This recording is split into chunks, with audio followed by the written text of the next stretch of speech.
بسم الله الرحمن الرحيم.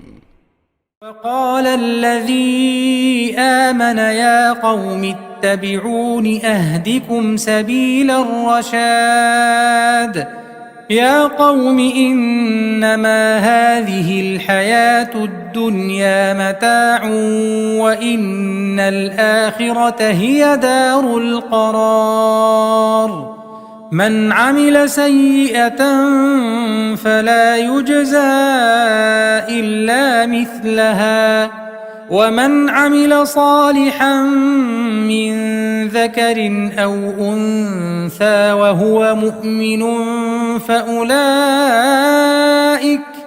فأولئك يدخلون الجنة يرزقون فيها بغير حساب.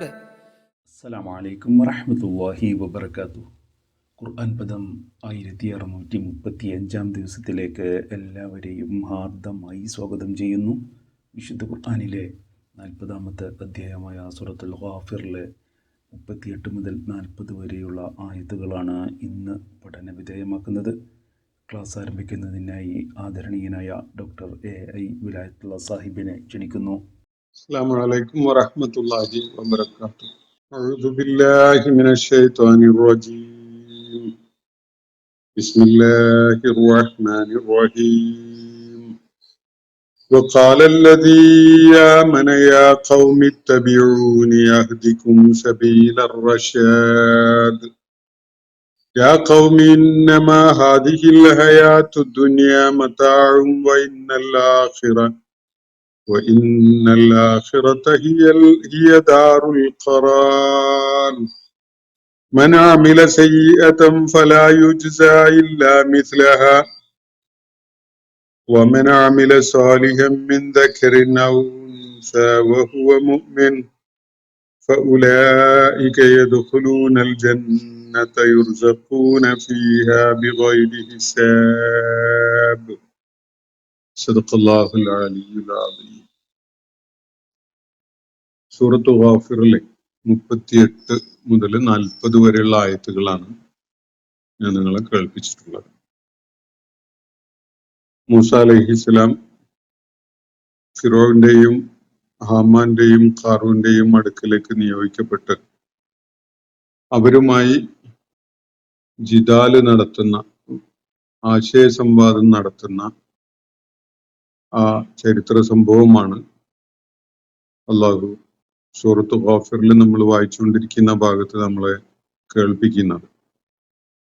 മൂസ അലൈഹി ഇസ്ലാം നാട്ടിൽ വലിയ കുഴപ്പമുണ്ടാക്കുന്ന, നാട്ടില് അരാജകത്വം സൃഷ്ടിക്കാൻ കാരണമാവുന്ന രാജ്യദ്രോഹപരമായ പ്രവർത്തനങ്ങളിൽ ഏർപ്പെട്ടുകൊണ്ടിരിക്കുന്ന ആളാണ്. അതുകൊണ്ട് മൂസ അലൈഹി ഇസ്ലാം കാരണമായുള്ള ഭീഷണികളും വെല്ലുവിളികളും ഒക്കെ തടയുന്നതിന് വേണ്ടി മൂസായെ ഞാൻ കൊന്നുകളയുകയാണ്, നിങ്ങളാരും എന്നെ തടയരുത് എന്ന് പറഞ്ഞുകൊണ്ട് ഫിറോൻ തന്റെ രാജസദസ്സിനെ അഭിസംബോധന ചെയ്ത ഘട്ടത്തിലാണ് ആല് ഫിറോനിൽ തന്നെ പെട്ട, ഫിറോൻ അനുകൂലികളായ ആളുകളുടെ കൂട്ടത്തിലെ ഒരാള്,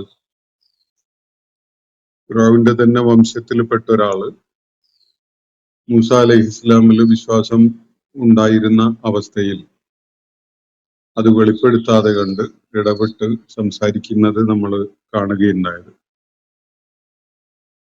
ആ റജുലുൻ മുഅ്മിനുൻ മിൻ ആലി ഫിറഔൻ എന്ന വിധത്തിൽ വിശുദ്ധ ഖുർആനിൽ ഇവിടെ ഈ സൂറത്തിൽ അള്ളാഹു പരാമർശിച്ചിട്ടുള്ള ആ വ്യക്തി ഇടപെട്ട് സംസാരിച്ച അദ്ദേഹം മൂസ അലൈഹി ഇസ്ലാമിനെ സംരക്ഷിക്കുന്നതിനും മൂസ അലൈഹി ഇസ്ലാം മുന്നോട്ട് വെച്ച ജീവിത ദർശനം മറ്റുള്ളവർക്ക് കൂടുതൽ സ്വീകാര്യമാകുന്നതിനൊക്കെ ഉദ്ദേശിച്ചുകൊണ്ട് നടത്തിയ സംസാരമാണ്. നമ്മൾ ഇന്നലെയും അതിന് മുമ്പുള്ള 1-2 ദിവസങ്ങളിലൊക്കെ ആയിട്ട് ചർച്ച ചെയ്തുകൊണ്ടിരിക്കുന്ന ആയത്തുകളിൽ അടങ്ങിയിട്ടുണ്ടായിരുന്നത്. ഇന്നലെ നമ്മൾ ചർച്ച ചെയ്ത ഭാഗത്ത് അതിനിടക്ക് ഫിറഔൻ കയറി സംസാരിക്കുന്ന ഒരു കാര്യം നമ്മൾ കാണുകയുണ്ടായി. ഹാമാനെ വിളിച്ചുകൊണ്ട് തന്റെ മന്ത്രിയോ അല്ലെങ്കിൽ ഏറ്റവും പ്രധാനപ്പെട്ട തന്റെ വലങ്കൈയായിട്ട് കണ്ടിരുന്ന ആളുമൊക്കെയായി മനസ്സിലാക്കപ്പെടുന്ന ഹാമാനെ വിളിച്ചുകൊണ്ടാണ് ഫിറഔൻ പറയുന്നത്, ഇബ്നിലി സ്വറഹൻ ലഅല്ലി അബ്ലുഗുൽ അസ്ബാബ്, എനിക്കൊരു ഗോപുരം പണിതു തരിക, ഞാൻ ആകാശ സരണികളെ, ആകാശ സഞ്ചാര പഥങ്ങളെ ഒന്ന് അങ്ങോട്ടൊന്ന് എത്തട്ടെ, ലഅല്ലി അബ്ലുഗുൽ അസ്ബാബ്, എന്നിട്ട് ഫഅത്തലിഅ ഇലാ ഇലാഹി മൂസ, മൂസായുടെ ഇലാഹ് അവിടെ എങ്ങാനും ഉണ്ടോ എന്ന് ഞാനൊന്ന് എത്തി നോക്കട്ടെ.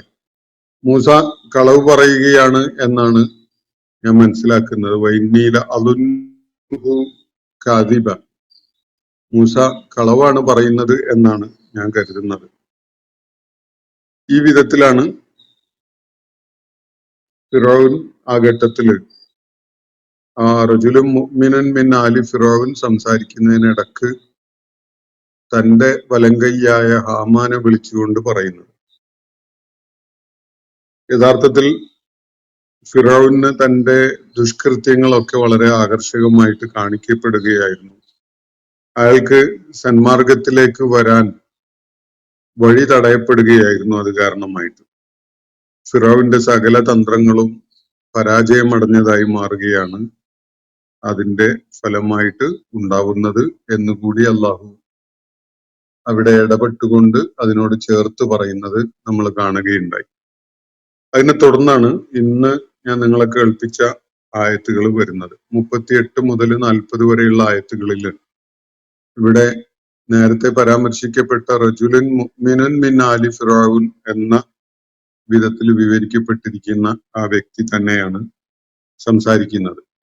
അപ്പൊ അതിനിടക്ക് ഫിറഔൻ ഹാമാനോട് സംസാരിച്ചത് ഫിറഔന്റെ രാജസദസ്സിൽ ഈ സംഭാഷണം നടക്കുന്നതിനിടയിൽ വിശ്വാസം ഉൾക്കൊണ്ട ആ വ്യക്തി സംസാരിക്കുന്നതിനിടക്ക് ഫിറഔൻ ഇടപെട്ടുകൊണ്ട് സംസാരിച്ച ഒരു കാര്യമാണ് നമുക്ക് കേൾക്കാൻ സാധിച്ചത്. അതിനുശേഷം വീണ്ടും ഈ സത്യവിശ്വാസം ഉൾക്കൊണ്ട ആലു ഫിറഔൻ വംശത്തിൽപ്പെട്ട ആ വ്യക്തിയുടെ സംസാരമാണ് തുടരുന്നത്. നോക്കുക. വഖാലല്ലദീ ആമന, വിശ്വാസം ഉൾക്കൊണ്ട ആ മനുഷ്യൻ പറഞ്ഞു എന്ന് പറഞ്ഞാൽ റജുലും മുഅ്മിനും മിൻ ആലി ഫിറഔൻ എന്ന വിധത്തിൽ നേരത്തെ പരാമർശിക്കപ്പെട്ട ആ വ്യക്തി, അദ്ദേഹത്തിന്റെ സംസാരം ഇങ്ങനെ തുടർന്നു. വഖാലല്ലദീ ആമന, വിശ്വാസം ഉൾക്കൊണ്ട ആ മനുഷ്യൻ പറയുകയുണ്ടായി, യാ ഖൗമി ഇത്തബിഊനി അഹ്ദികും സബീല റഷാദ്, ജനങ്ങളെ, എന്റെ നാട്ടുകാരെ, നിങ്ങൾ എന്നെ കേൾക്കുകയും പിന്തുടരുകയും ചെയ്യുക. ഇത്തബിഊനി എന്നാണ് ഇവിടെ പറയുന്നത്. എന്നെ ഫോളോ ചെയ്യുക എന്നെ ഫോളോ ചെയ്യുക എന്ന് പറഞ്ഞാൽ എന്റെ ഉപദേശം നിങ്ങൾ കേൾക്കുക, ഞാൻ പറയുന്നത് നിങ്ങൾ കേട്ട് മനസ്സിലാക്കുക, എന്നിട്ട് അതനുസരിച്ച് പ്രവർത്തിച്ചോളൂ. അഹ്ദിക്കും സബീല റഷാദ്, നിങ്ങൾ ഏറ്റവും പക്വമായ, ഏറ്റവും ശരിയായ, ഏറ്റവും ഋജുവായ വഴിയിലേക്ക് ഞാൻ നയിക്കുകയുള്ളൂ. ഞാൻ ആളുകളെ എങ്ങോട്ടെങ്കിലും നയിക്കുന്ന അല്ലെങ്കിൽ പെരുവഴിയിൽ തള്ളിവിടുന്ന ഒരാളല്ല. ഞാൻ റഷാദായ സബീലിലേക്ക് നയിക്കുന്നവനാണ്. അതുകൊണ്ട് എന്നെ ഫോളോ ചെയ്താൽ നിങ്ങൾ അപകടത്തിൽ പെടൂല. നിങ്ങൾ എന്നെ ഫോളോ ചെയ്തോളൂ, ഞാൻ പറയുന്നത് കേൾക്കൂ എന്ന് പറഞ്ഞുകൊണ്ടാണ് വിശ്വാസിയായ ആ മനുഷ്യൻ ഇവിടെ പറയുന്നത്. ഈ ആയത്ത് വായിക്കുമ്പോൾ നമ്മൾ തീർച്ചയായിട്ടും ഇതിന്റെ മുമ്പ് 29-ാമത്തെ ആയത്തിൽ നമ്മൾ ഫിറഔൻ പറഞ്ഞ വാചകം ഓർക്കാതിരിക്കുകയില്ല. ഫിറഔൻ ആ ആയത്തിന്റെ അവസാനത്തിൽ പറഞ്ഞ കാര്യം ജനങ്ങളെ അഭിസംബോധന ചെയ്തുകൊണ്ട് പറഞ്ഞത് വമാ അഹ്ദീകും ഇല്ലാ സബീല റഷാദ് എന്നാണ്. ഞാൻ നിങ്ങളെ റഷാദായ സബീലിലേക്കല്ലാതെ നയിക്കുകയില്ല എന്നാണ് ഫിറഔൻ പറഞ്ഞത്. ഇവിടെ മുഅ്മിനായ ആ റജുലും പറയുന്നത് അഹ്ദിക്കും സബീല റഷാദ്, ഞാൻ നിങ്ങളെ സബീലുർ റഷാദിലേക്ക് നയിക്കുകയുള്ളൂ എന്നാണ്. വളരെ ക്ലാസിക് ആയ ഒരു മോഡലാണ് അള്ളാഹു ഇവിടെ നമ്മുടെ മുന്നിൽ അവതരിപ്പിച്ചിരിക്കുന്നത്. സത്യം തേടിക്കൊണ്ടിരിക്കുന്ന മനുഷ്യരുടെ മുന്നിൽ ഈ ക്ലാസിക് എക്സാമ്പിൾ, ഈ ക്ലാസിക് മോഡൽ വളരെ പ്രസക്താണ്. എന്ന് പറഞ്ഞാൽ സത്യവിശ്വാസ മാർഗത്തിൽ ഋജുവായ ശരിയായ പാതയിലുള്ള ഒരാള് ജനങ്ങളെ താൻ അവരെ വിളിച്ചുകൊണ്ടിരിക്കുന്നത് ഏറ്റവും ഋജുവായ ഏറ്റവും ശരിയായ പക്വതയുള്ള അല്ലെങ്കിൽ സുചിന്തിതമായി ആർക്കും ബോധ്യപ്പെടുന്ന ഏറ്റവും ശരിയായ മാർഗം ആണ് ഞാൻ നിങ്ങളെ കാണിച്ചു തരുന്നത് എന്ന് പറഞ്ഞുകൊണ്ടാണ് ജനങ്ങളെ വിളിക്കുക. ഇതേ കാര്യം തന്നെയാണ് ഏറ്റവും ദുരുദ്ദേശങ്ങളോടുകൂടി മാത്രം നിലകൊള്ളുന്ന ദുഷ്ടനും അക്രമിയും ആളുകളെ ദുർമാർഗത്തിലേക്ക് നയിക്കുന്നവനുമായ ഒരാളും പറയുക ഇതേ കാര്യം തന്നെയാണ്. രണ്ടുപേരും പറയുന്നത് നമ്മുടെ ബാക്കി ജീവിത സാഹചര്യങ്ങളിലേക്ക് ഇതിനെ നമുക്കൊന്ന് എക്സ്റ്റെൻഡ് ചെയ്ത് വായിക്കുകയാണെങ്കിൽ ഒരു ഈമാൻദാരി എന്ന് പറയാറുണ്ട് പലപ്പോഴും. പ്രത്യക്ഷത്തില് സത്യവിശ്വാസത്തിന്റെ ലക്ഷണങ്ങളൊക്കെ കൊണ്ടു നടക്കുന്ന ഒരാൾ, ഉദാഹരണത്തിന് താടി കണ്ടാൽ തന്നെ ഒരു ഈമാൻ ഉണ്ട് എന്ന് തോന്നുന്ന ഒരു വേഷം, അങ്ങനെയൊക്കെയുള്ള ഒരു സംഗതി. ഈമാനുള്ള ഒരാള് അങ്ങനെയൊക്കെ ആയിരിക്കും നടക്കുന്നുണ്ടാവുക. ഇതേ വേഷം തന്നെയാണ് വലിയ കള്ളനും വലിയ കപടനും അണിഞ്ഞു വരിക ജനങ്ങളുടെ അടുക്കല് കാര്യം സാധിച്ചെടുക്കാൻ വേണ്ടി. അപ്പൊ ഇതില് കാര്യങ്ങളെ വിവേചിച്ച് മനസ്സിലാക്കേണ്ടത് ജനങ്ങളാണ്. ശരിയേത് തെറ്റേത് എന്നത് വേർതിരിച്ച് മനസ്സിലാക്കാനുള്ള അഖ്ല് അള്ളാഹു എല്ലാവർക്കും നൽകിയിട്ടുണ്ട്. ഇപ്പൊ മുസ്ലിം ഉമ്മത്തിന്റെ നമ്മളെ കേരളീയ പശ്ചാത്തലത്തിലുള്ള ഒരു കാര്യം ഒന്ന് വിലയിരുത്തി നോക്കി. ഒരുപാട് സംഘടിത വിഭാഗങ്ങളായിട്ട് മുസ്ലിം സമൂഹം നിലകൊള്ളുന്നുണ്ട്. പരസ്പര വിരുദ്ധങ്ങളായ പല കാര്യങ്ങളും ഇവർ പറഞ്ഞുകൊണ്ടിരിക്കുന്നുണ്ട്. ഇവരുടെ എല്ലാവരുടെയും തന്നെ വേഷവും പ്രത്യക്ഷ ഔട്ട്ഫിറ്റ് എന്ന് പറയാവുന്ന ബാഹ്യമായ ലക്ഷണങ്ങളൊക്കെ ഒരുപോലെയൊക്കെ തോന്നും. ഒരുപോലെ എന്ന് പറഞ്ഞാൽ എല്ലാവരും ഒരേ ശരീര ഭാഷയും വസ്ത്രധാരണവുമാണെന്നല്ല, പക്ഷെ എല്ലാവരും ഏതൊക്കെയോ വ്യത്യസ്തമായ രൂപത്തിലുള്ള ഈമാന്റെ ലക്ഷണങ്ങൾ കൊണ്ട് നടക്കുന്ന ഒരു രീതിയിലും കാണാം. പക്ഷെ ഇവര് അള്ളാഹു പഠിപ്പിച്ച പ്രവാചകൻ പഠിപ്പിച്ച ദീനിനെ പരിചയപ്പെടുത്തുന്നത്, അതിന്റെ വിശദാംശങ്ങൾ പറയുന്നതൊന്ന് കേട്ടു നോക്കൂ. ഒരുപാട് വ്യത്യാസങ്ങൾ പരസ്പരം കാണും. അപ്പൊ ഇതില് ശരിയായ മാർഗം ഏതാണ്, ശരിയായതല്ലാത്തത് ഏതാണ് എന്നത് സാധാരണ ജനങ്ങളെ സംബന്ധിച്ചിടത്തോളം ഒരു ആശയക്കുഴപ്പമുണ്ടാവും. ഈ ആശയക്കുഴപ്പത്തിന് പരിഹാരം ഓരോരുത്തരും അതിനെ ശരിയായ രീതിയിൽ വിലയിരുത്തിയിട്ട് സ്വന്തം വിവേചന ബുദ്ധി പ്രയോജനപ്പെടുത്തി ഹക്ക് ഏതാണ് എന്നത് മനസ്സിലാക്കിയിട്ട് തെരഞ്ഞെടുക്കുക എന്നുള്ളതാണ്. താല്പര്യങ്ങളല്ല. നമുക്ക് എന്തെങ്കിലും പ്രലോഭനങ്ങൾ ലഭിക്കുന്നുണ്ട്, അല്ലെങ്കിൽ വല്ല നമ്മൾ കൂടെ നിന്നു കൊടുക്കാൻ വേണ്ടി ഒരു പ്രോത്സാഹനമോ അല്ലെങ്കിൽ അങ്ങനെ ഭൗതികാർത്ഥത്തിലുള്ള പല സഹായങ്ങളോ ഒക്കെ തരുന്നു എന്നതൊന്നുമല്ല. നമ്മളെ സഹായിക്കുന്നു, നമ്മുടെ കൂടെ നിൽക്കുന്നു, അങ്ങനെയുള്ള കാര്യങ്ങളൊന്നുമല്ല യഥാർത്ഥത്തിൽ ആരാണ് ഹക്ക് പറയുന്നത് എന്നത് തീരുമാനിക്കുന്നതിനുള്ള മാനദണ്ഡം. നമ്മളാളാണ്, നമ്മുടെ കൂടെ നിൽക്കുന്ന ആളാണ്, നമ്മളെ പിന്തുണക്കുന്ന ആളാണ്. ഇതൊന്നുമല്ല മാനദണ്ഡം. അള്ളാഹുവിന്റെ കിതാബും അള്ളാഹുവിന്റെ പ്രവാചകൻ സല്ലല്ലാഹു അലൈഹി വസല്ലം പഠിപ്പിച്ച ചര്യയും ഈ മാനദണ്ഡങ്ങളെ വെച്ചുകൊണ്ട് നമ്മൾ വിലയിരുത്തേണ്ടതായി വരും ഇത്തരം സന്ദർഭങ്ങളിൽ. അപ്പൊ ഇത് ഞാൻ നേരത്തെ സൂചിപ്പിച്ചു, സത്യം ഉയർത്തിപ്പിടിച്ചുകൊണ്ട് സംസാരിക്കുന്ന ഒരാള് പറയുന്ന കാര്യവും ഞാൻ നിങ്ങളെ സന്മാർഗത്തിലേക്കാണ്, ശരിയായ വഴിയിലേക്കാണ് നയിക്കുന്നത്, അതുകൊണ്ട് ഞാൻ പറയുന്നത് നിങ്ങൾ കേൾക്കൂ എന്ന ഒരു കാര്യമാണ് പറയുന്നത്. ദുർമാർഗത്തിലേക്ക് ഒരു പ്രവാചകൻ വഴി കാണിച്ച ആ സന്ദർഭം, അങ്ങനെ സത്യവും അസത്യവും വേർതിരിയുന്ന ഒരു രംഗം ഉണ്ടായിട്ട് പോലും പ്രവാചകൻ കാണിച്ച വഴിയിൽ നിന്ന് ആളുകളെ തെറ്റിക്കുന്ന ഒരു നിലപാട് സ്വീകരിക്കുന്ന ആള് പോലും പറയുന്നത് ഞാൻ നിങ്ങൾക്ക് സബീലുർ റഷാദ് തന്നെയാണ് കാണിക്കുന്നത് എന്ന് പറഞ്ഞുകൊണ്ടാണ്. അപ്പൊ ഇങ്ങനെ വരുമ്പോൾ ഈ ആളുകൾ പറയുന്ന കാര്യവും അവരുടെ ജീവിതവും അവരുടെ വാക്കും പ്രവൃത്തിയും ഒക്കെ നമ്മൾ വിലയിരുത്തിയിട്ട് വേണ്ടി വരും ആരാണ് സത്യത്തിന് വേണ്ടി നിലകൊള്ളുന്നത് എന്നത് തീരുമാനിക്കുക. ഇവിടെ അധികാരം നഷ്ടപ്പെടുമെന്ന ഭയത്തോടു കൂടി നിലകൊള്ളുന്ന ഒരു ഭരണാധികാരി ചരിത്രത്തിലെ തന്നെ ഏറ്റവും സ്വേച്ഛാധിപതിയായിട്ട് അറിയപ്പെടുന്ന ഒരു ഭരണാധികാരി. അയാളാണ് ഒരു ഭാഗത്തുള്ളത്. മറുഭാഗത്ത് ഞാൻ സത്യം പറഞ്ഞാൽ എനിക്ക് ഉള്ള എല്ലാ പ്രിവിലേജസും നഷ്ടപ്പെടാനുണ്ട് ഇടയുണ്ട്, ജീവൻ വരെ അപകടത്തിലാകും എന്നൊരവസ്ഥയുള്ള മറ്റൊരാൾ. ഇവരിൽ ആര് പറയുന്നതായിരിക്കും സത്യം എന്നത് വിലയിരുത്താൻ വലിയ പ്രയാസമൊന്നും നമ്മൾ നേരിടേണ്ടി വരില്ല. കാരണം ഒരാളെ സംബന്ധിച്ചിടത്തോളം ജനങ്ങളെ കൂടെ പിടിച്ചു നിർത്തിയേ പറ്റൂ. അത് അയാളുടെ അധികാരവും താല്പര്യങ്ങളും ഒക്കെ നിലനിർത്താൻ വളരെ ആവശ്യമാണ്.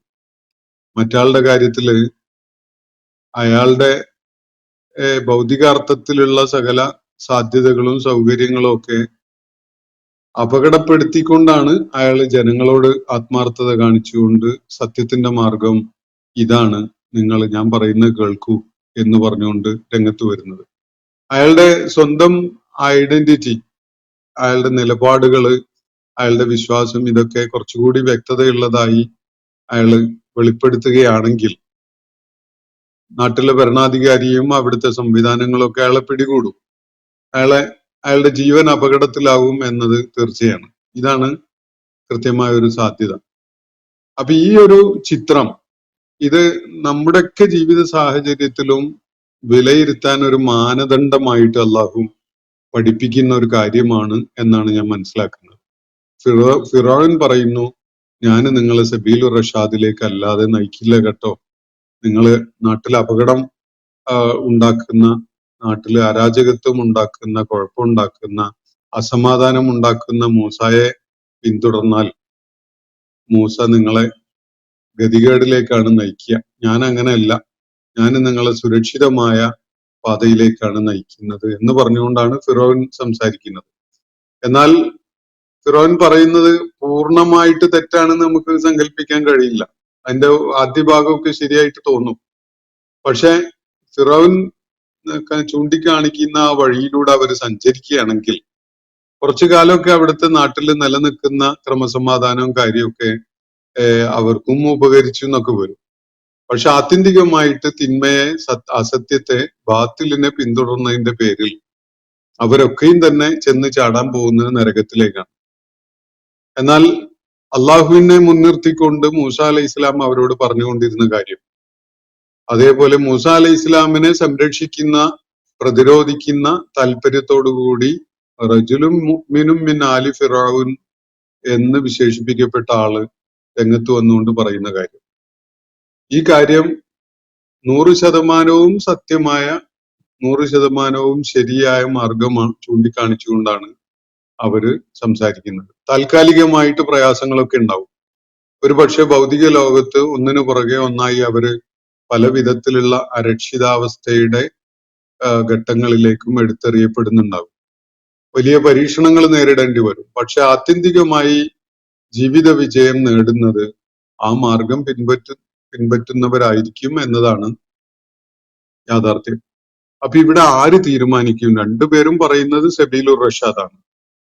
അപ്പൊ ഇനി ഏതാണ് സബീലുർ റഷാദ് എന്ന് തീരുമാനിക്കാൻ അത് ആരുടെ ചുമതലയിൽപ്പെട്ടതാണ് എന്നതാണ് ഇവിടെ കൃത്യമായൊരു ചോദ്യം ഉയർന്നു വരുന്നത്. അത് തീർച്ചയായിട്ടും ഓരോരുത്തരും അള്ളാഹു തങ്ങൾക്ക് നൽകിയിട്ടുള്ള വിവേചന ബുദ്ധി ഉപയോഗപ്പെടുത്തിക്കൊണ്ട് താല്പര്യങ്ങളുടെ സമ്മർദ്ദത്തിലല്ല, സത്യം ഏതാണ് എന്ന് തിരിച്ചറിയാനുള്ള സന്നദ്ധതയോടുകൂടി, അതിനുള്ള ആത്മാർത്ഥമായ താല്പര്യത്തോടുകൂടി പ്രയത്നിച്ചുകൊണ്ട് ഓരോരുത്തരും കണ്ടെത്തേണ്ട ഒരു കാര്യമാണ്. അപ്പോ ഇവിടെ ആ റജുലും മുഅ്മിനും മിൻ ആലി ഫിറഔൻ പറഞ്ഞ കാര്യം, യാ ഖൗമി ഇത്തബിഊനി അഹ്ദികും സബീലർ റഷാദ്, എന്റെ നാട്ടുകാരെ, എന്റെ ജനങ്ങളെ, ഞാൻ പറയുന്നത് കേൾക്കും, നിങ്ങൾ എന്നെ പിന്തുടരും, ഞാൻ നിങ്ങളെ സബീലുർ റഷാദിലേക്ക് നയിക്കാം, ഞാൻ നിങ്ങളെ ചൊവ്വായ, ഏറ്റവും പക്വതയുള്ള, ശരിയായ, ബുദ്ധിപൂർവകമായ ഒരു വഴി തെരഞ്ഞെടുത്തുകൊണ്ട് ആ മാർഗത്തിലേക്ക് നിങ്ങളെ ഞാൻ നയിക്കാം എന്നാണ് അദ്ദേഹം ഇവിടെ പറയുന്നത്. തുടർന്ന് അദ്ദേഹം കേൾപ്പിക്കുന്നത് യാ ഖൗം എന്നാണ്. ഇവിടെ ഖൗം എന്ന് വിളിക്കുന്നത് ഉമ്മത്ത് എന്നതിന് വ്യത്യസ്തമാണ് കേട്ടോ ഈ പദം, നമ്മൾ മനസ്സിലാക്കേണ്ടതുണ്ട്. ഒരു വിശ്വാസ പാത തെരഞ്ഞെടുത്ത് ഒരു പ്രവാചകനെയോ അതുപോലെയുള്ള ഒരു മാർഗദർശിയെയോ ഒക്കെ പിന്തുടരുന്ന ഒരു സമൂഹത്തിനാണ് ഉമ്മത്ത് എന്ന് സാധാരണഗതിയിൽ വിശുദ്ധ ഖുർആന്റെ പ്രയോഗത്തിൽ കാണാൻ കഴിയും. എന്നാൽ പ്രത്യേകിച്ച് ഒരു ജീവിത ദർശനമോ ആദർശമോ തീരുമാനിച്ചിട്ടില്ലാത്ത, തെരഞ്ഞെടുത്തിട്ടില്ലാത്ത ഒരു സമൂഹം, പക്ഷെ ഞാൻ ആ സമൂഹത്തിന്റെ ഭാഗമാണ്, അവരെന്റെ സമൂഹമാണ് എന്ന അവസ്ഥയാണെങ്കിൽ അവരെ വിളിക്കുക യാ ഖൗം എന്നാണ്. നൂഹ് അലൈഹിസ്സലാം തന്റെ ദൗത്യ നിർവഹണത്തിന്റെ ഭാഗമായി ജനതയെ അഭിസംബോധന ചെയ്തുകൊണ്ട് ഈ പദം പ്രയോഗിച്ച് നമുക്ക് കാണാൻ കഴിയും. സൂറത്ത് നൂഹിലും വേറെ ചിലയിടങ്ങളിലൊക്കെ അത് പരാമർശിക്കപ്പെട്ടത് കാണാം. യാ ഖൗമി ഇന്നമാ ഹാദിഹിൽ ഹയാത്തു ദുനിയ. എന്നിട്ട് ഈ റജുലുൻ മുഅ്മിനുൻ മിൻ ആലി ഫിറഔൻ ജനങ്ങളോട് പറയുന്നത്, ഞാൻ നിങ്ങളെ സബീൽ റഷാദ് കാണിക്കാം, നിങ്ങൾ എന്നെ ഫോളോ ചെയ്തോളൂ, നിങ്ങൾ എന്നെ അനുസരിച്ച് ഞാൻ പറയുന്നത് പോലെ നീങ്ങിക്കോളൂ എന്ന് പറഞ്ഞുകൊണ്ട് തുടർന്ന് പറയുന്നത്, യാ ഖൗമി ഇന്നമാ ഹാദിഹിൽ ഹയാത്തു ദുനിയ മതാ. ഈ ഭൗതിക ലോകത്തെ ജീവിതം എന്താണ് എന്നത് വളരെ പരിമിതമായ വാക്കുകളിൽ അദ്ദേഹം ജനങ്ങൾക്ക് പറഞ്ഞു കൊടുക്കുക. നിങ്ങൾ കരുതുന്നുണ്ടോ ഈ ജീവിതം അനന്തമായി നീണ്ടു നിൽക്കുന്ന ഒരു ജീവിതമാണെന്നും അതാണ് ഏറ്റവും പ്രധാനമായതെന്നൊക്കെ നിങ്ങൾ കരുതുന്നുണ്ടോ? യഥാർത്ഥത്തിൽ നോക്കൂ, ഈ ഭൗതിക ജീവിതം ഉണ്ടല്ലോ, ഈ ഹയാത്തു ദുനിയ, ഈ ഐഹിക ലോകത്തെ ജീവിതം, അത് കേവലം ചില വിഭവങ്ങൾ മാത്രമാണ്. വളരെ നശ്വരമായ, വളരെ ക്ഷണികമായ ഒരു കാലയളവിൽ ആസ്വദിക്കാനുള്ള വിഭവങ്ങൾ മാത്രമാണ് ഈ ഐഹിക ലോക ജീവിതം. അപ്പൊ നിങ്ങൾ അതിന്റെ യാഥാർത്ഥ്യം മനസ്സിലാക്കാതെ ഈ ഐഹിക ലോക ജീവിതത്തിലെ സുഖ സൗകര്യങ്ങളെയും സന്തോഷങ്ങളെയും ലക്ഷ്യം വെച്ചുകൊണ്ട് പ്രവർത്തിക്കുന്നവരായി മാറരുത് എന്നതാണ് ഇവിടെ സൂചിപ്പിക്കപ്പെടുന്ന കാര്യം. യഥാർത്ഥത്തിൽ ജീവിതം വളരെ അനന്തമായ ഒരു ജീവിതം നിങ്ങൾക്കും എനിക്കൊക്കെ വരാനുണ്ട്. അതാണ് ജീവിതം. ഈ ദുനിയാവിലെ ജീവിതം എന്ന് പറയുന്നത് വളരെ ക്ഷണികമായ ഒരു സമയത്തേക്ക് അനുവദിക്കപ്പെട്ടിട്ടുള്ള മത്താഴ് മാത്രമാണ്. മത്താഴ് എന്ന് പറഞ്ഞാൽ ജീവിത വിഭവങ്ങളാണ്, ആസ്വാദനങ്ങളാണ്, ജീവിതാസ്വാദനത്തിന് ഉള്ള വിഭവങ്ങൾ. അപ്പോൾ ചെറിയ വളരെ പരിമിതമായ ചില ആസ്വാദന വിഭവങ്ങൾ മാത്രമാണ് ഈ ഭൗതിക ലോക ജീവിതം എന്ന് പറയുന്നത്. ഇന്നമാ ഹാദിഹിൽ ഹയാത്തു ദുനിയ മതാ. ഈ ദുനിയാവിലെ ഈ ഐഹിക ലോകത്തെ ജീവിതം എന്നത് വളരെ പരിമിതമായ മത്താഴ് മാത്രമാണ്. ഈ കാര്യം നിങ്ങൾ മനസ്സിലാക്കിയാലേ നിങ്ങൾക്ക് യാഥാർത്ഥ്യം ഉൾക്കൊള്ളാൻ കഴിയൂ എന്നതാണ് ഇദ്ദേഹം പറഞ്ഞു വരുന്നതിന്റെ ഒരു ചൈതന്യം. അപ്പോ വൈനൽ ആഖിറത, നിശ്ചയമായിട്ടും പാരത്രിക ജീവിതമുണ്ടല്ലോ, മരണശേഷമുള്ള ജീവിതം, ഹിയ ദാറുൽ ഖറാർ, അതാണ് സ്ഥിരവാസത്തിന്റെ കേന്ദ്രം, അല്ലെങ്കിൽ സ്ഥിരവാസത്തിനായിട്ടുള്ള, ഖറാറായിട്ടുള്ള, സ്ഥിരതയുള്ള ജീവിതത്തിന്റെ ഒരു ദാറ്, ഒരു ഭവനം എന്ന് പറയുന്നത് ആഖിറത്താണ്. അപ്പൊ ആഖിറത്തിനെ നഷ്ടപ്പെടുത്തിക്കൊണ്ട് ഈ ദുനിയാവിലെ കേവലമായ മത്താഴുകൾക്ക് വേണ്ടി നിങ്ങൾ അതിന്റെ പുറകെ ഓടരുത്. അതിന്റെ പുറകെ ഓടിയാൽ നിങ്ങൾ മഹാവിട്ടികളായി മാറും. ഇത് വളരെ താൽക്കാലികമായ, വളരെ ക്ഷണികമായ ചില നിമിഷങ്ങളാണ് ഈ ഐഹിക ലോകത്തെ ജീവിതം. നിമിഷങ്ങൾ എന്നുള്ളത് ഇവിടെ പറയുന്നില്ല, മറിച്ച് വിഭവങ്ങൾ എന്നാണ് പറയുന്നത്. വിഭവങ്ങളാണല്ലോ നമ്മുടെ ഐഹിക ജീവിതത്തിനെ ആകർഷകമാക്കി മാറ്റുന്നത്. അപ്പോ ഐഹിക ലോക ജീവിതം എന്ന് പറയുന്നത് വളരെ ക്ഷണികമായ, കുറഞ്ഞ സമയത്തേക്ക് മാത്രമായിട്ടുള്ള വിഭവങ്ങളാണ്. എന്നാൽ സ്ഥിരവാസത്തിനുള്ള ഭവനം എന്ന് പറയുന്നത് അത് ആഖിറത്താണ്, പാരത്രിക ലോക ജീവിതമാണ്. ഇക്കാര്യം നിങ്ങൾ ഉൾക്കൊണ്ടാൽ മാത്രമേ നിങ്ങൾക്ക് ശരിയായ മാർഗം തിരഞ്ഞെടുക്കാൻ കഴിയുള്ളൂ. ഈ ഐഹിക ലോക ജീവിതമാണ് ഇവിടുത്തെ വിജയമാണ്, ഇവിടുത്തെ സമ്പാദ്യങ്ങളാണ്, ഇവിടെ നമ്മൾ വാരിക്കൂട്ടുന്നതൊക്കെയാണ് വലിയ സംഭവം എന്ന് നിങ്ങൾ ധരിച്ചു വശായിട്ടുണ്ടെങ്കിൽ അത് നിങ്ങളെ വലിയ പരാജയത്തിലേക്കാണ് എത്തിക്കുക എന്നതാണ് ഈ റജുലും മുഅ്മിനുൻ മിൻ ആലി ഫിറഔൻ പറയുന്നതിന്റെ ചുരുക്കം. മൻ അമില സയ്യിഅതൻ, എന്നിട്ട് തുടർന്ന് പറയുന്നത് ഇതാണ്, ആരെങ്കിലും ഒരു ദുഷ്കൃത്യമാണ് ചെയ്യുന്നതെങ്കിൽ, സയ്യിഅത്താണ്, ഒരു തിന്മയാണ് ചെയ്യുന്നതെങ്കിൽ, ഫലാ യുജ്സ ഇല്ലാ മിസ്ലഹ, അതിന് തുല്യമായ അതുപോലെയുള്ളതല്ലാതെ അയാൾക്ക് പ്രതിഫലമായിട്ട് നൽകപ്പെടുന്നതല്ല. അപ്പൊ ഇവിടെ മനുഷ്യനെ സംബന്ധിച്ചിടത്തോളം ഈ ഹയാത്തു ദുനിയയില് ഒരു അവസരമാണ് നൽകപ്പെട്ടിരിക്കുന്നത്. ഈ അവസരത്തില് ആരാണോ സയ്യിഅത്ത് ചെയ്യുന്നത് അത് അയാൾക്ക് ലഭ്യമാക്കുന്ന പ്രതിഫലം എന്ന് പറയുന്നത് ആ സയ്യിഅത്തിന് തുല്യമായ തത്തുല്യമായിട്ടുള്ള ഒരു പ്രതിഫലമാണ്. അപ്പൊ തിന്മ ചെയ്തുകൊണ്ട് ഒരാൾക്കും തന്നെ, ഒരു ദുഷ്കൃത്യം ചെയ്തുകൊണ്ട് ഒരാൾക്കും തന്നെ നല്ല പ്രതിഫലം ആഗ്രഹിക്കാനോ പ്രതീക്ഷിക്കാനോ വകയില്ല. നന്മ ചെയ്തുകൊണ്ട് മാത്രമേ നല്ല പ്രതിഫലം ഒരാൾക്ക് പ്രതീക്ഷിക്കാൻ പറ്റുള്ളൂ, ആഗ്രഹിക്കാൻ പറ്റുള്ളൂ. ഐഹിക ലോകത്ത് ആരെങ്കിലും സയ്യിഅത്തുകളാണ് ചെയ്യുന്നതെങ്കിൽ അതിന് പ്രതിഫലമായിട്ട് അതുപോലെയുള്ള സയ്യിഅത്ത് തന്നെ നൽകപ്പെടുകയുള്ളൂ എന്നാണ് ഇവിടെ പറയുന്നത്. മൻ അമില സയ്യിഅതൻ ഫലാ യുജ്സ ഇല്ലാ മിസ്ലഹ, ആരെങ്കിലും ഒരു സയ്യിഅത്ത് ചെയ്യുന്നുവെങ്കിൽ അതുപോലെയുള്ള സയ്യിഅത്ത് മാത്രമേ, അല്ലെങ്കിൽ ആ ദുഷ്ചെയ്തിക്കുള്ള പ്രതിഫലം മാത്രമേ നൽകപ്പെടുകയുള്ളൂ. വമൻ അമില സ്വാലിഹൻ, ഇനി ആരെങ്കിലും ഒരു സൽകൃത്യമാണ് ചെയ്യുന്നത്, സ്വാലിഹായ കർമ്മമാണ് ചെയ്യുന്നതെങ്കിൽ, മിൻ ദക്കരിൻ ഔ ഉൻസ, അത് ആണാവട്ടെ പെണ്ണാവട്ടെ. അള്ളാഹുവിന്റെ ഏറ്റവും ശ്രദ്ധേയമായ ഒരു ജെൻഡർ പരിഗണനയാണ് ഇവിടെ നമുക്ക് കാണാൻ കഴിയും. ആണായാലും പെണ്ണായാലും, ആണിനും പെണ്ണിനും വ്യത്യസ്തമായ ജീവിത ഭാഗധേയങ്ങളാണുള്ളത്. ഒരേ കാര്യമല്ല ആണിനും പെണ്ണിനും നിർവഹിക്കാനുള്ളത്. പക്ഷെ ആണായാലും പെണ്ണായാലും ജീവിതം എന്ന് പറയുന്നത് അമല് ചെയ്യാനുള്ള ഒരു അവസരമാണല്ലോ. അപ്പോ അള്ളാഹു പറയുന്നത് ആണാവട്ടെ പെണ്ണാവട്ടെ, ആണായാലും പെണ്ണായാലും ഒരാള് സാലിഹായ ഒരു അമലാണ് ചെയ്യുന്നതെങ്കിൽ, വഹുവ മുഅ്മിനുൻ, അവൻ വിശ്വാസിയായിക്കൊണ്ട്, അവിടെ വീണ്ടും വഹിയ മുഅ്മിനത്തുൻ എന്ന് പറയുന്നില്ല, അവൾ വിശ്വാസിയായിക്കൊണ്ട് എന്ന് പറയുന്നില്ല, അയാൾ വിശ്വാസിയായിക്കൊണ്ട്. അവിടെയൊന്നും ഈ ലിംഗതല വായന ആരും നടത്താൻ മുതിരേണ്ടതില്ല. കാരണം ലോകത്ത് എല്ലാ രചനകളിലും നമ്മളിപ്പോ കടന്നു പോകുന്ന ഒരു ചരിത്രഘട്ടത്തിലൂടെ, അല്ലെങ്കിൽ ഈ കാലഘട്ടത്തിൽ രചിക്കപ്പെട്ട രചനകളിലല്ലാതെ പൊതുവായിട്ട് പറയുന്നത് പുല്ലിംഗം ഉപയോഗിച്ചുകൊണ്ടായിരിക്കും. വിശുദ്ധ ഖുർആൻ ആ രീതിയിൽ തന്നെയാണ് കാര്യങ്ങൾ വിവരിക്കുന്നത്. പുല്ലിംഗമാണ് എപ്പോഴും, അത് മാസ്കുലിൻ ജെൻഡർ ആണ് എപ്പോഴും പൊതുവായിട്ട് ആണും പെണ്ണും അടങ്ങിയ ഒരു സമൂഹത്തെ പരാമർശിക്കുന്നതിന് വേണ്ടി ഉപയോഗിക്കുക.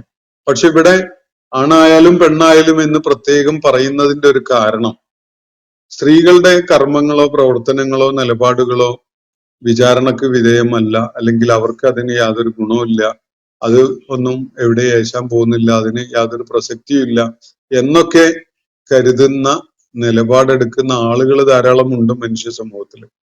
അവിടെയാണ് ഫിറോവിന്റെ ഭാര്യയൊക്കെ വളരെ ശ്രദ്ധേയാവുന്നത്. വിശുദ്ധ ഖുർആനിലെ സൂറത്ത് തഹരീമിൽ അള്ളാഹു അവരെ പ്രത്യേകമായി പരാമർശിക്കുന്നത് കാണാം. ഏറ്റവും ഉത്തമരായ വിശ്വാസികളുടെ മാതൃകയായിട്ട് മറിയം റളിയല്ലാഹു അൻഹയെയും അതുപോലെ ഫിറോവിന്റെ ഇമ്രഅത്തു ഫിറോവിനെയും അള്ളാഹു അവിടെ പരാമർശിക്കുന്നുണ്ട്. അപ്പോ ഏറ്റവും സുഹൃതം ചെയ്യുന്ന, ഏറ്റവും വലിയ നന്മയുടെ പ്രതീകങ്ങളായിട്ട് മനുഷ്യരാശിയുടെ ഏറ്റവും വലിയ പ്രാതിനിധ്യമായിട്ട് അവിടെ രണ്ട് സ്ത്രീകളെയാണ് അള്ളാഹു പരാമർശിക്കുന്നത് എന്നത് വളരെ ശ്രദ്ധേയമാണ്. ഇവിടെ പറയുന്നത് വമന അമില സ്വാലിഹൻ മിൻ ദക്കരിൻ ഔ ഉൻസ, ആരെങ്കിലും ഒരു സൽക്കർമ്മം ചെയ്യുന്നു, അത് ആണായാലും പെണ്ണായാലും, പെണ്ണിന്റെ പ്രവർത്തനങ്ങളെ അല്ലെങ്കിൽ കർമ്മങ്ങളെ, നിലപാടുകളെ, വിശ്വാസത്തെ ആരും വില കുറച്ച് കാണേണ്ടതില്ല. പെണ്ണ് എല്ലാ ഘട്ടങ്ങളിലും ആണിനോട് ഒട്ടി നിൽക്കാനുള്ളവളല്ല. അള്ളാഹുവിനെയാണ് അവള് ലക്ഷ്യമായി കാണേണ്ടത്. പെണ്ണായാലും ഭർത്താവ് ഒരു ദുർമാർഗിയാണ്, ഫിറോവിനെ പോലത്തെ ഒരു സ്വേച്ഛാധിപതിയാണ് എന്ന് കരുതിയിട്ട് ഫിറോവിന്റെ അല്ലെങ്കിൽ അയാളെ പോലെയുള്ള പദവിയിലുള്ള ഒരാളുടെ ഭാര്യ വിജയിയാവാൻ, വിജയിക്കുന്നതിന് അവർക്ക് അവസരമില്ലാതെ പോണില്ല. വേണമെങ്കിൽ ആ ഫിറോവിന്റെ പത്നിയെ പോലെ സത്യത്തിനെ പിന്തുണച്ചുകൊണ്ട് നിലകൊള്ളുന്ന ഒരാളായിട്ട് ഒരു സ്ത്രീക്ക് മാറാൻ സാധിക്കും. അത് എത്ര ദുഷ്ടനായ ഒരാളുടെ പുത്രിയായാലും അല്ലെങ്കിൽ പത്നിയായാലും അതുപോലെയുള്ള റോളുകളിലൊക്കെ ആണെങ്കിലും ഒരു സ്ത്രീക്കും സ്വതന്ത്രമായി അള്ളാഹുവിനെ വിധേയപ്പെട്ടുകൊണ്ട് നിലപാട് സ്വീകരിക്കാനും വിജയം വരിക്കാനും സാധ്യതയുണ്ട് എന്ന കാര്യമാണ് ഇവിടെ വ്യക്തമാക്കപ്പെടുന്ന ഒരു സംഗതി. അതുകൊണ്ട് ആരാണോ ഒരു നന്മ ചെയ്യുന്നത്, അത് ആണായാലും പെണ്ണായാലും, ആ നന്മ ചെയ്യുന്നത് വിശ്വാസിയായിക്കൊണ്ടാണെങ്കിൽ അത് വളരെ പ്രധാനമാണ്. ആരും ഇനി ആ തെറ്റിദ്ധാരണയായിട്ട് നടക്കേണ്ടതില്ല. വിശ്വാസം ഇല്ലെങ്കിലും സുഹൃതം ചെയ്താൽ സ്വർഗം കിട്ടുന്നോ, പാരത്രിക വിജയം ഉണ്ടാകുമെന്നൊക്കെ പറഞ്ഞു നടക്കുന്ന പല ആളുകളെയും നമുക്ക് കാണാൻ കഴിയും. അള്ളാഹുവിന്റെ മുന്നിൽ എത്തുന്ന ഘട്ടത്തിൽ അവരെ എടുത്തു കൊടുക്കുമായിരിക്കും സ്വർഗം, എനിക്കറിയില്ല. അള്ളാഹുവിന്റെ കിതാബിൽ പറയുന്നത് ഈ നിബന്ധന പാലിക്കപ്പെടണം എന്നത് തന്നെയാണ്. വിശ്വാസിയായിക്കൊണ്ട് ചെയ്യുന്ന കർമ്മങ്ങൾക്ക് അള്ളാഹുവിന്റെ അടുക്കൽ അംഗീകാരമുള്ളൂ. അള്ളാഹുവിന് വിധേയപ്പെട്ടുകൊണ്ട് അവനിൽ വിശ്വാസമുള്ളവനായിക്കൊണ്ട് ഒരാള് നന്മ ചെയ്യുമ്പോഴാണ് അത് അയാൾക്ക് വിജയത്തിന് ഉപകരിക്കുന്നതായി മാറുക എന്നതാണ് വിശുദ്ധ ഖുർആൻ ആവർത്തിച്ച് പലയിടങ്ങളിലും പറഞ്ഞിട്ടുള്ള കാര്യം. വമൻ അമിൽ, ഇനി അതിൽ വിട്ടുവീഴ്ച ചെയ്തുകൊണ്ട് വിശ്വാസം ഇല്ലാത്ത ഒരാൾ നന്മ ചെയ്യുകയാണെങ്കിൽ അയാൾ വിജയിക്കും, പാരത്രിക ലോകത്ത് മോക്ഷം കിട്ടും എന്നാരെങ്കിലും പറയുന്നുണ്ടെങ്കിൽ അത് അവര് അത്തരം ആളുകൾക്ക് കൊടുക്കുന്ന ഒരു ഫാൾസ് ഹോപ്പാണ്, ഒരു മിഥ്യയായ പ്രതീക്ഷയാണ്. അയഥാർത്ഥമായ പ്രതീക്ഷ നൽകിക്കൊണ്ട് ആളുകളെ വഞ്ചിതരാക്കുകയാണ് എന്നതാണ് വസ്തുത. ഹക്കായിട്ട് തന്നെ പറഞ്ഞു കൊടുക്കണം. അപ്പോഴേ ആളുകൾക്ക് ഹക്കിന്റെ മാർഗം സ്വീകരിക്കണോ ബാത്തിലിന്റെ മാർഗം സ്വീകരിക്കണോ എന്നൊരു ഓപ്ഷൻ ഉണ്ടാവുകയുള്ളൂ. നിങ്ങൾ വിശ്വാസിയല്ലാതെ അള്ളാഹു നൽകിയിട്ടുള്ള ദീർഘമായ കാലം ജീവിച്ചു കഴിഞ്ഞാലും നിങ്ങൾ ചെയ്ത നന്മകൾക്ക് പാരത്രിക ലോകത്ത് നിങ്ങൾക്ക് മോക്ഷം നേടിത്തരാൻ കഴിയുമെന്ന തെറ്റായ ഒരു സന്ദേശം ആരെയെങ്കിലും പഠിപ്പിക്കുകയാണെങ്കിൽ അതിന് അയാൾ മാത്രമായിരിക്കും ഉത്തരവാദി എന്ന കാര്യം പറയാതിരിക്കാൻ വയ്യ. അപ്പോ ഖുർആൻ ഇവിടെ പറയുന്നത് വമന അമില സ്വാലിഹം മിൻ ദക്കരിൻ ഔ ഉൻസ, ആരെങ്കിലും നന്മ ചെയ്യുന്നു, ആണായാലും പെണ്ണായാലും, വഹുവ മുഅ്മിനുൻ, വിശ്വാസമുള്ള ആളായിക്കൊണ്ട്, ഫഉലൈക, അങ്ങനെയുള്ള ആളുകൾ, യദ്ഖുലൂനൽ ജന്നത, അവര് സ്വർഗത്തിൽ പ്രവേശിക്കുക തന്നെ ചെയ്യും. യുർസഖൂന ഫീഹ, അവരവിടെ വിഭവങ്ങൾ നൽകപ്പെടുന്നവരായിരിക്കും. ബിഗൈരി ഹിസാബ്, യാതൊരു കണക്കുമില്ലാതെ. അള്ളാഹു യാതൊരു കണക്കും അല്ലെങ്കിൽ നിയന്ത്രണവും ഒന്നുമില്ലാത്ത വിധത്തിൽ അവർക്ക് വിഭവങ്ങൾ നൽകുന്ന ഒരവസ്ഥയിലായിരിക്കും അവരുണ്ടാവുക. അവര് സ്വർഗത്തിൽ പ്രവേശിക്കുക തന്നെ ചെയ്യും എന്നാണ് അള്ളാഹു കൂടെ പറയുന്നത്. നന്മ ചെയ്യുക വിശ്വാസിയായിക്കൊണ്ട്. വിശ്വാസമാണ് ഏറ്റവും അടിസ്ഥാനപരമായുള്ള കാര്യം. അള്ളാഹുവിനെ അംഗീകരിക്കുന്നു, പാരത്രിക ജീവിതം ഒരു യാഥാർത്ഥ്യമായിട്ട് മനസ്സിലാക്കുന്നു, അള്ളാഹു പ്രവാചകന്മാരും മുഖേന നൽകിയിട്ടുള്ള ജീവിത മാർഗദർശനം ഉൾക്കൊള്ളുന്നു. അങ്ങനെ ഈ ഒരു പ്രതലത്തിൽ നിന്നുകൊണ്ട് സൽക്കർമ്മിയായി ജീവിക്കുന്ന ഒരാള് തീർച്ചയായിട്ടും അള്ളാഹുവിന്റെ പ്രതിഫലം ഏറ്റുവാങ്ങി സ്വർഗത്തിൽ പോകും. അവര് അവിടെ യാതൊരു ലുബ്ധും പരിമിതിയും നിയന്ത്രണവും ഇല്ലാത്ത വിധത്തിൽ, കയ്യും കണക്കുമില്ലാത്ത വിധത്തിൽ അവർക്ക് ആവശ്യമായ വിഭവങ്ങൾ നൽകപ്പെടുന്നവരുമായിരിക്കും എന്നാണ് അള്ളാഹുവിടെ വ്യക്തമാക്കുന്നത്. ഈ ഒരു വാചകം 40-ാമത്തെ ഈ ആയത്തിൽ അടങ്ങിയിട്ട് സംഗതി, ഇത് റജുലും മുഅ്മിനുൻ പറഞ്ഞതാവാം, അതല്ലെങ്കിൽ റജുലും മുഅ്മിനും മിൻ ആലി ഫിറഔൻ പറഞ്ഞതിന്റെ തുടർച്ചയായിട്ട് അള്ളാഹു ചേർത്ത് പറഞ്ഞതും ആവാം. ഘടനാപരമായിട്ട് അത് റജുലും മുഅ്മിനും മിൻ ആലി ഫിറഔൻ പറഞ്ഞതാവണമെന്നില്ല.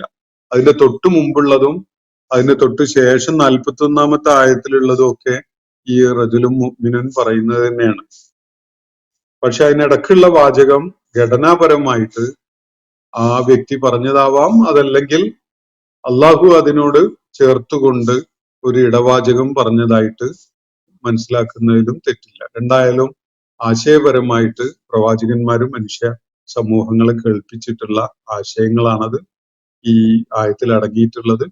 ഈ മൂസ അലി ഇസ്ലാമിനെ പ്രതിരോധിക്കുന്നതിന് വേണ്ടി രംഗത്ത് വന്ന ഒരാളുടെ വിശ്വാസം വെളിപ്പെടുത്തുക പോലും ചെയ്യുന്നതിന് മുമ്പ് അയാൾ ആ ട്യൂണിങ്ങിൽ മാത്രം അതായത് വിശ്വാസപരമായ അള്ളാഹുവിന് വിധേയപ്പെടുന്ന ഒരു മാനസികാവസ്ഥയിലേക്ക് വരുന്നതോടുകൂടി ആ മനുഷ്യന്റെ സംസാരം എത്ര ഔന്നത്യമുള്ളതും എത്ര ദാർശനികമായ അകക്കാമ്പും ഉൾക്കാമ്പും ഉള്ളതുമായി മാറിയിട്ടുണ്ട് എന്നത് അദ്ദേഹത്തിന്റെ വാക്കുകളൊന്ന് നിരീക്ഷിച്ചാൽ നമുക്ക് മനസ്സിലാക്കാൻ സാധിക്കും. നമ്മൾ പിന്നിട്ട ആയത്തുകളിൽ അദ്ദേഹത്തിന്റെ വാചകങ്ങൾ പലതും കേൾക്കുകയുണ്ടായി. ഇവിടെ ഈ ആയത്തുകള് യഥാർത്ഥത്തിൽ ഈ മനുഷ്യൻ മൂസ അലൈഹി ഇസ്ലാമിനെ പരസ്യമായി പിൻപറ്റുന്ന ഒരാളായിട്ട് രംഗത്ത് വന്നിട്ടുണ്ടായിരുന്നില്ല. അദ്ദേഹത്തിന്റെ ജീവിത മാർഗദർശനത്തെ പ്രയോജനപ്പെടുത്തി ജീവിക്കുന്ന ഒരാളായി മാറിയിട്ടൊന്നും ഉണ്ടായിരുന്നില്ല. രഹസ്യമായി മൂസ അലൈഹി ഇസ്ലാം പറയുന്ന കാര്യങ്ങൾ ഹക്കാണ് എന്നത് ഉൾക്കൊള്ളുകയും അത് സ്വന്തത്തോട് സാക്ഷ്യപ്പെടുത്തുകയും ചെയ്യുന്ന ഒരു കാര്യമേ സംഭവിച്ചിട്ടുള്ളൂ. ആ ഒരു നിലപാട് മാറ്റം കാരണമായിട്ട് ആ മനുഷ്യൻ പറഞ്ഞുകൊണ്ടിരിക്കുന്ന കാര്യങ്ങളൊക്കെ എത്ര ദൈക്ഷണികമായ ഔന്നത്യമുള്ളതാണ് എന്നത് നമുക്ക് അദ്ദേഹത്തിന്റെ വാക്കുകൾ കേട്ടാൽ വിലയിരുത്തിയാൽ മനസ്സിലാക്കാൻ സാധിക്കും. ഇന്നത്തെ സെഷൻ ഞാനിവിടെ അവസാനിപ്പിക്കുകയാണ്. സൂറത്ത് ഗാഫിറിലെ 38 മുതൽ 40 വരെയുള്ള ആയത്തുകളാണ് നമ്മൾ ഇന്ന് പഠന വിധേയമാക്കിയിട്ടുള്ളത്. അള്ളാഹു നമ്മെ എല്ലാവരെയും അനുഗ്രഹിക്കുമാറാവട്ടെ. വആഖിറു ദഅ്വാന അനിൽ ഹംദുലില്ലാഹി റബ്ബിൽ ആലമീൻ. അസ്സലാമു അലൈക്കും വറഹ്മത്തുള്ളാഹി വബറകാതുഹു. ഇന്നത്തെ ഖുർആൻ പദം ഇവിടെ സമാപിക്കുന്നു. ഖുർആൻ പഠനത്തിൽ പങ്കെടുത്ത എല്ലാവർക്കും അല്ലാഹു അർഹമായ പ്രതിഫലം നൽകി അനുഗ്രഹിക്കട്ടെ. വആഖിറു ദഅ്വാന അനിൽ ഹംദുലില്ലാഹി റബ്ബിൽ ആലമീൻ. അസ്സലാമു അലൈക്കും വറഹ്മത്തുള്ളാഹി വബറകാതുഹു.